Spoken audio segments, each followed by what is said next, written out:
para manahimik na yung mga DDS na tangat bobo. Malala na talaga si Lola Marie. Ewan ko anong pumapasok sa isipan nito. Grabe, yung mga sinasabi nito. Siguro, itong tao na to ay talagang saksakan ng galit kay VP Sara sa mga Dutertes. Kasi kung hindi naman galit sa kanya, ay hindi naman niya bibitawan ng mga salitang ganito. Tinawagan siya kay BBM na ipakulong na raw si Sara Duterte. So panoorin niyo mga kababayan, bigyan niyo ng konting kirot, konting kiliti si Lola Marie sa kanyang naging payag mga kababayan. Tunghayan natin ang mga sinasabi niya. Ipakulong niyo na yan si Sara Duterte para manahimik na yung mga DDS na tangat bobo. No? Iparade nyo na yung troll farm ni Sara Duterte. Iparade nyo na. Gago! Iparade nyo na yan, Mr. President. Para tatos na. Ha? Kasi, ayan o, nagkakagulo-gulo lalo ang mga mamamayan dahil ka sa mga hudas na mga bastos. Iparade nyo na yan, Mr. President. Yan ang aming kahilingan sa inyo. Iparade nyo na ang troll farm ni Sara Duterte para hindi na makapagkalat ng mga kasinungalingan. Masyado ka na rin tinatapakan ng mga hudas na yan. Di ka na nire-respeto. Yan po ang ating panawagan sa ating presidente. Iparade nyo na ang troll farm. Kung nalutas ang Pogo, nalutas yung mga kagaya ng kulto ni Kibuloy, ha? Nalutas na si Digongyo. Yung troll farm na alaga ni Sara Duterte, kaya yan nagnanakaw, pambayad niya dyan yan.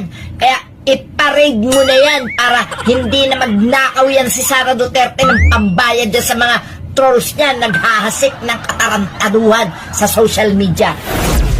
Ito si Lola Marie, bulag talaga sa katotohanan to. Yung mga sinasabi nito na may troll farm daw si Sara Duterte. So, meron nga ba? Ang tanong ko, asaan yung mga troll na bayaran ni VP Sara? Ako supporter ako ng Duterte. Pero never ako nakatanggap ng bayad. Kasi sa ating mga kababayan, nakikita natin kung anong katotohanan, kung anong nangyayari sa ating bansa. Yung mga nagbubulag-bulagan lang naman ang kunwari ay galit. Pero hindi nila alam yung mga nangyayari. Bulag, pipi at bingi itong mga to. Kung meron man, magsalita po ang mga troll farm daw ni VP Sara, ng mga Dutertes, kung may mga bayaran ba na vlogger na hawak ng Duterte. So pwede mag-comment down below kayo mga kababayan para malaman natin kung sino ba talaga ang nagsasabi ng totoo. Kasi ito si Lola Marie, sobra na ang mga sinasabi niya Iba na yung saltik niya Hindi po bayaran ang mga Dutertes. Lilinawin ko po. Ako, pro Duterte ako.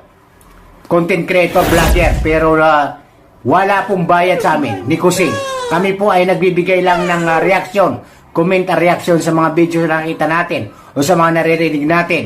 Dahil iyon po ang katotohanan. Pero si Lola Marie talaga ay may saltik talaga ito.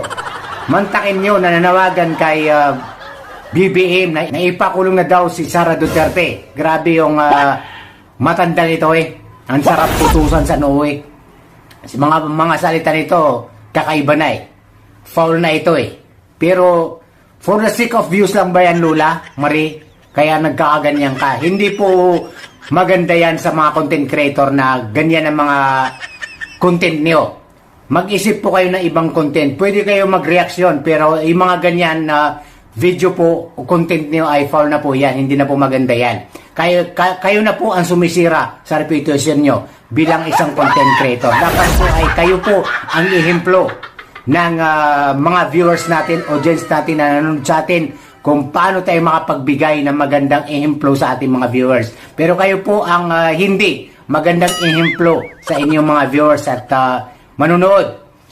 Kayo po ang sumisira sa dignidad ng mga content creator. Nakagaya namin na malinis ang konsensya, wala kaming tinatapakan. Nilalabas lang namin yung totoo. Nagbibigay lang kami ng reaksyon sa mga totoong nangyayari. Wala pong bayad sa amin. Kung kayo po ay binabayaran, buhay nyo na po yan. Wala na po kaming pakialaman.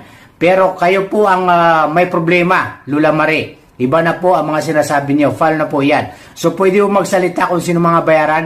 Kasi wala naman tayo nakikita ng mga bayaran, mga kababayan. Kami po, Duterte supporters, ay wala pong bayad. Lilinawin ko po, ako po ay never ni piso na wala akong natatanggap na bayad. Ito po ay kagustuhan ko maging pro Duterte. Dahil sa nakikita ko, nalalaman natin, dahil sa nakikita natin sa SOCMED, dahil sa laganap ng mga korupsyon sa ating bansa, pero nagbubulag-bulagan sila, bulag, pipi at bingi ang administration. So kayo po Lula, magbago po kayo. Hindi po yan maganda sa inyong edad, sa inyong pagkatao.